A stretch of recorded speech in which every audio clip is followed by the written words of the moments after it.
시대로부터 시작된 이스라엘의 유일신교는 아합 왕 때의 최대의 위기를 맞게 됩니다. 이에 하나님께서는 엘리야를 보내셔서 공의를 나타내시는데, 여호와는 나의 하나님이라는 뜻을 지닌 엘리야는 모세 이래 최대의 인물로 평가하기에 부족함이 없는 위대한 하나님의 사람이었습니다. 성서에서는 엘리야를 본장을 포함해 디셉 사람 엘리야 또는 예언자 엘리야라고 칭하고도 있습니다. 본장은 엘리야의 생애 중 고작 3년간의 기사만을 담고 있지만 이는 엘리야의 전 생애를 요약한 것으로 보아 무리가 없을 것입니다. 그 내용의 서막은 아합을 비롯해 모든 북이스라엘이 하나님을 배신하고 이방신을 섬긴 죄에 대한 하나님의 심판으로부터 시작됩니다. 하나님의 부르심을 입은 엘리야는 단신으로 아합에게 맞서 살아계신 하나님의 공의로서 이후로 수년 동안 비도 이슬도 없을 것이라고 예언합니다. 이후 하나님께서는 엘리야에게 요단강 동쪽 그릿 시내가에 숨어 그곳에 물을 취하라고 하시면서 때마다 까마귀로 하여금 먹을 것을 취할 수 있도록 하시겠다고 이르셨습니다. 이에 엘리야는 하나님의 말씀대로 준행하였고 그곳의 까마귀들은 아침과 저녁으로 떡과 고기를 물어 엘리야를 부양합니다. 이때부터 비와 이슬이 내리지 않게 되고 얼마 지나지 않아 그릿 시내가 또한 마르게 됩니다. 이로써 엘리야는 하나님께서 내리신 기근의 참화를 몸소 체험하게 됩니다.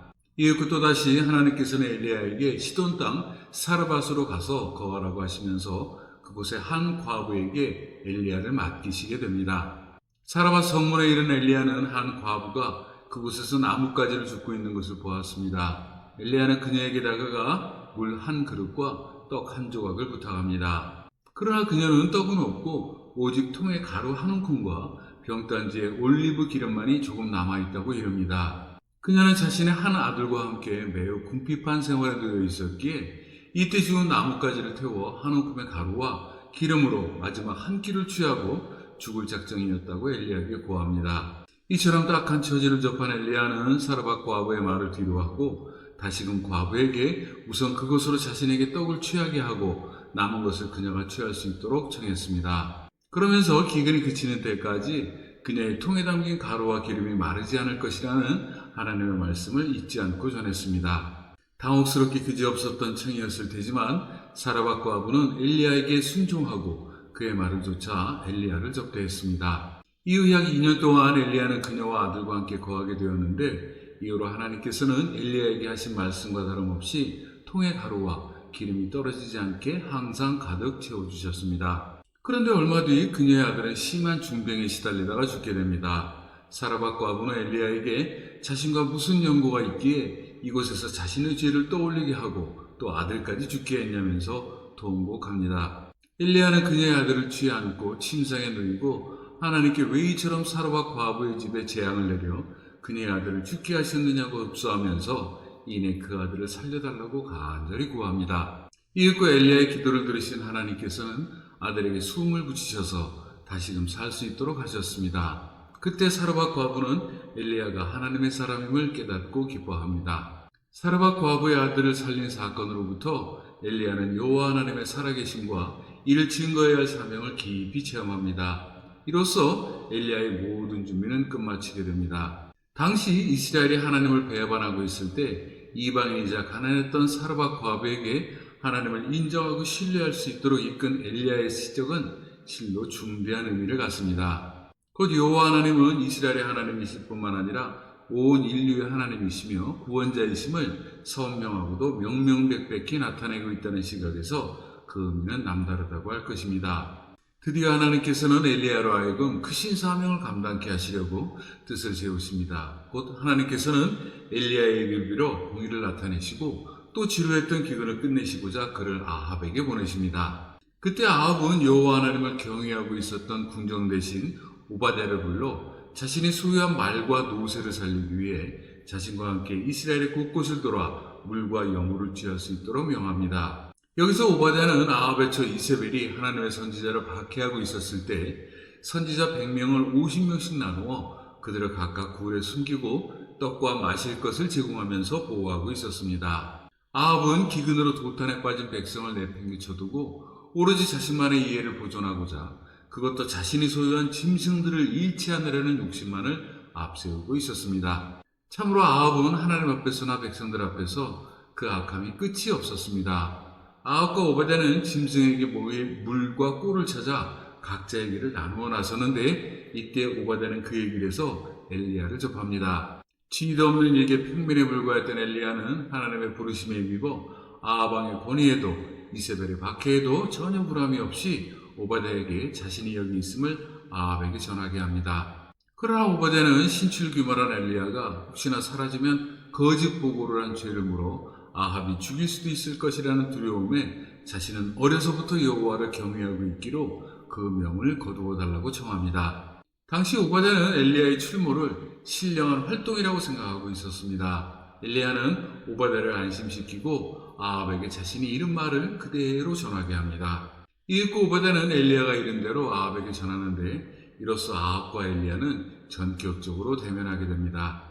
이때 아합은 엘리야에게 지금껏 이스라엘을 괴롭히는 자가 너냐고 호통치지만 엘리야는 주저함이 없이 아합과 그 가문이 하나님을 배반하고 이방신 바알을 쫓아 이스라엘을 괴롭힌 주범이라고 적시합니다. 나아가 엘리야는 아합에게 이스라엘의 방백들과 이세벨의 우상을 대하고 있는 바알의 선지자 450명 그리고 아세라의 추종자 400명을 갈멜산으로 모아 자신 앞에 서게 하라고 이릅니다. 여기서 갈멜산은 지중해에 돌출한 해발 약 500m의 산으로서 이곳 산상에는 바알 신상뿐만 아니라 여호와의 제단도 있었습니다. 엘리야가 바알과 여호와 하나님 그 누가 참 신인가를 가려야 할 장소로서 이만한 곳은 없었습니다. 엘리야는 하나님을 의지해 아합과 그가 섬기는 이방신 바알과 아세라에게 정면으로 도전장을 던집니다. 이로써 엘리야는 하나님과 바알 그리고 아세라 중 누가 참 신인지를 밝혀 그간의 하나님을 배반하고 또한 유일신교를 탄압한 아합과 그의 집에 하나님의 공의를 명명백백히 드러내고자 했습니다. 아합은 엘리야의 요구를 수용해 이스라엘 백성들과 함께 바알과 아세라 추종자를 갈멜산에 모아 그들 앞에 엘리야를 서게 했습니다. 엘리야는 온 이스라엘 백성에게 언제까지 하나님과 바알 사이를 오가면서 하나님을 경록해 하려느냐고 꾸짖고 이제 여호와가 하나님이면 그를 쫓고 바알이 하나님이면 그를 쫓으라고 일침을 가합니다. 그간의 하나님과 바알을 오가며 저마다 이해만을 추구했던 패악한 신앙, 이방신 바알을 섬기며 음탕한 향락에 젖어 있었던 간악한 신앙에 드디어 엘리야는 하나님의 추상 같은 공의 역할을 빼앗습니다. 그러나 엘리야의 통렬한 일침에도 이스라엘은 아무런 반성이나 회개가 없었습니다. 엘리야는 이스라엘이 하나님을 버렸고 또 선지자들조차도 비겁하게 숨어 있으며 그 누구도 하나님을 위해 바알에게 대적한 자가 없음을 탄식하면서 이제 남은 자는 자신밖에 없고 바알과 아세라를 추종하는 자들은 850명에 이르고 있다는 사실에 격분을 금치 못합니다. 엘리야는 온 이스라엘 앞에서 두 송아지를 가져다가 각을 떠서 나무 위에 올려놓고 각자의 신에게 부르짖어 불로 응답해 이를 태우는 신이 곧 참 하나님이라는 사실을 알게 하자고 제안합니다. 당시 바알의 선지자들은 바알이 태양신 또는 불의 신으로 믿고 있었기에 엘리야의 제안을 기뻐하며 거리낌 없이 수용합니다. 먼저 나선 바알의 추종자들은 송아지를 잡고 아침부터 낮까지 바알의 이름을 들먹이며 이곳에 불을 놓으라고 부르짖었으나 아무런 응답이 없었습니다. 이 모습을 지켜본 엘리야는 그들에게 바알이 잠을 자고 있는지 혹은 잠깐 나갔는지 혹은 길을 걷고 있는지 모르겠다면서 속히 더욱 큰 소리로 부르짖어 바알을 깨우라고 그들을 조롱합니다. 이에 격분한 바알의 추종자들은 자신들의 규례를 따라 스스로의 몸을 칼로 자해하고 피를 흘리며 더욱 큰 소리로 울부짖게 됩니다. 당시 수리아 페니키아 등에서 신관들은 기도할 때 신이 응답할 수 있도록 팔뚝을 물어 뜯거나 울부짖거나 철편이 달린 채찍으로 등을 찢거나 칼로 자해하는 등의 광란의 제사를 규례에 두고 있었습니다. 그렇지만 그들의 이러한 광기 어린 제사는 오후 늦게까지 지속되었지만 아무런 소리도 응답도 없이 허무하게 끝나버리고 맙니다. 엘리야는 그들의 지친 모습을 보고 조롱하고 비웃으면서 이내 무너진 여호와의 담을 수축합니다. 여기서 당시 갈멜산에는 바알 제단과 하나님의 제단이 공존하고 있었지만 아합과 이세벨이 그간 무도한 종교 탄압에 의해 하나님의 제단은 훼손된 상태로 있었습니다. 엘리야는 그곳에 이스라엘 지파 수대로 12개의 돌을 취해 단을 쌓고 제단 주위에 약 25리터의 곡식 종자를 담을 수 있는 구덩이를 팠습니다. 또 나무를 쌓아 그 위에 송아지를 놓고 4개의 통에 물을 채워 번제물과 나무 위에 3번을 붓게 했습니다. 이내 12개의 통에서 부어진 물이 단주 위에 흐르고 곡식 종자를 담은 도랑에도 가득 고이게 됩니다. 오랜 기근이었지만 갈멜산 주위에는 샘이 있었고 이는 지금도 마찬가지입니다. 모든 작업을 마친 엘리야는 하나님께 다음과 같이 기도합니다. 아브라함과 이삭과 이스라엘의 하나님 여호와여, 주께서 이스라엘 중에서 하나님이 되심과 내가 주의 종이 됨과 내가 주의 말씀대로 이 모든 일을 행하는 것을 오늘날 알게 하옵소서. 여호와여, 내게 응답하옵소서. 내게 응답하옵소서. 이 백성으로 주 여호와는 하나님이신 것과 주는 저희의 마음으로 돌이키게 하시는 것을 알게 하옵소서. 엘리야의 기도가 끝날 무렵 하나님께서는 엘리야의 기도에 응답하시고 이에 하늘로부터 불을 일으키셔서 번제물과 나무와 돌과 흙을 태우고 또한 도랑의 물까지도 마르게 하셨습니다. 이 놀라운 모습을 지켜본 이스라엘은 두려워 떨며 여호와가 참 하나님이심을 고백합니다. 엘리야는 그들에게 바알 추종자를 도망가지 못하게 하고 그들을 기손 강가로 데려다가 가차없이 처단합니다. 이로써 아합과 그의 세력에 의해 유입되어 온 이스라엘을 창궐했던 이방 종교는 하나님의 사람 엘리야에 의해 혁파됩니다. 이후 엘리야는 갈멜산 정상에 올라 하나님께 간절히 기도하면서 그간 이스라엘에 내리셨던 기근을 풀어 또다시 하나님의 살아계심을 증거합니다. 엘리야 일생의 최대 사명은 이로써 성취되기에 이릅니다. 이스라엘 역사 이래 최대의 멸절 위기를 맞았던 유일신교는 하나님을 의지한 엘리야로 인해 이방 종교와의 싸움에서 일대 반전을 이루게 됩니다.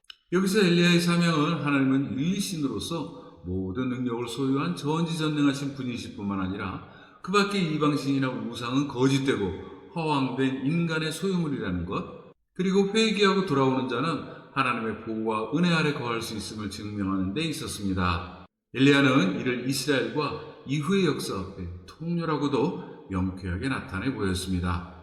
이후 엘리야는 아합에게 마차를 타고 이스라엘로 내려가게 하고 자신은 하나님의 능력에 힘입어 허리띠를 동이고 아합에 앞서 이스라엘로 향합니다. 이후 아합은 갈멜산에서 엘리야가 행한 일과 그가 어떻게 모든 바알의 선지자들을 기손강가에서 칼로 처단했는지를 이세벨에게 전합니다. 이세벨은 사자를 엘리야에게 보내 내일 이맘때 반드시 주의했다는 뜻을 전하게 합니다. 이를 전해 들은 엘리야는 그 또한 사랑이었는지 목숨을 부지하기 위해 유다에 속한 브엘세바로 도망합니다.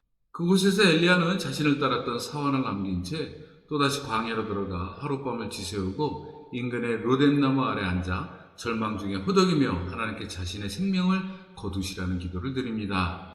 천하 엘리야도 이때만큼은 무력한 일개 총부에 불과했습니다. 곧 그에게 임한 하나님의 자비와 능력이 일시에 사라질 뻔했던 절체절명의 순간을 접합니다.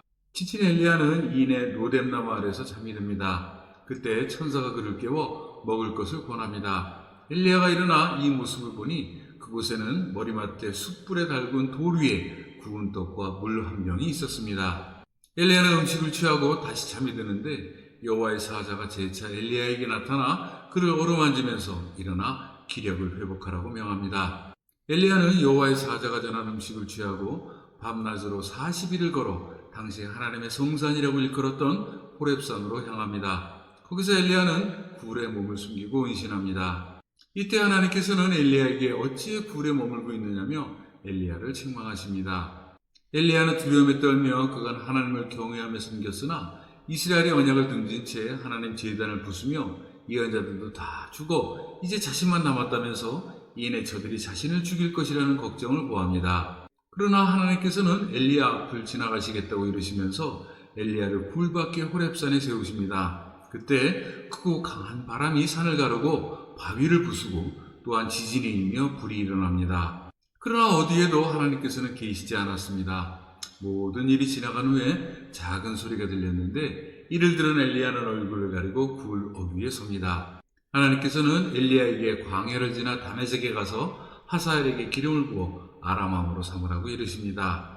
또한 여호사밧의 아들 예후에게 기름을 부어 북이스라엘의 왕이 되게 하고 또다시 요단강 인근 아멜 무올라에 사는 사밧의 아들 엘리사에게 기름을 부어 후계자로 삼으라고 명하십니다. 하나님께서는 이에 덧붙여 하사엘의 칼을 피하는 자를 예후가, 예후의 칼을 피하는 자를 엘리사가 각각 죽일 것이라고 이르셨습니다. 또한 하나님께서는 이스라엘 중에 바알에게 무릎 꿇지 않은 자 7,000명을 남겨두시겠다고 하셨습니다. 여기서 하사엘과 예후에 대한 하나님의 말씀은 순서가 바뀌어 성취됩니다. 다만 엘리사는 기록이 없으나 아마 어느 때인가 성취되었을 것으로 봅니다. 또 엘리야가 하나님께 받은 3개의 명령 중에 여기서는 엘리사만 기록되어 있고 예후에게 기름 부은 사실은 다른 곳에 기록되어 있음을 참고합니다. 이윽고 엘리야는 발걸음을 돌려 엘리사에게 향합니다. 당시 엘리사는 12쌍의 소로 밭을 갈고 있었는데 엘리야가 나타날 때 엘리사는 12번째 황소 2마리를 끌고 있었습니다.